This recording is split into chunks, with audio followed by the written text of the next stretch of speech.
Daniela, as we've already touched on, we've seen that new grim photo of Andrew crouching over a young woman, an email that appears to confirm the picture with Virginia Giuffre was real, grubby emails from Sarah Ferguson with her taking her daughters to meet Epstein in the week after his release from prison. It is devastating stuff, isn't it?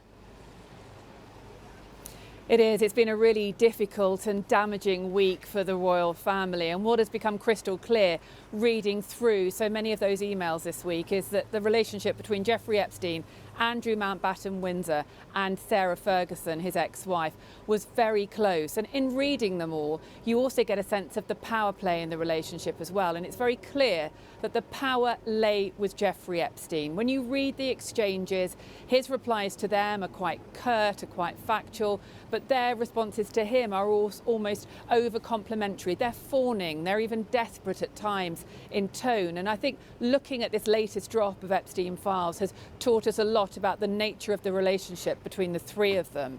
The photos, as you mentioned as well, have also been extremely damaging and really unsettling. I think perhaps that one that emerged last weekend, or a series of them, of a barefoot Andrew Mountbatten-Windsor, casually dressed, leaning over a woman lying down on the ground. We think that is in Jeffrey Epstein's home in Manhattan. It's not clear what the context is or quite what was going on. But again, it is damaging, it is unsettling, it's upsetting. And again, as you say, the photo that really, in my mind, marks the start of the downfall of Andrew Mountbatten-Windsor, of him standing with Virginia Giuffre, with Ghislaine Maxwell in the background, a photo he said he had no recollection of. He even questioned during his BBC interview whether it had been doctored in some way. We now know from an exchange of emails between Jeffrey Epstein and Ghislaine Maxwell that it appears that Ghislaine Maxwell says that photo is real.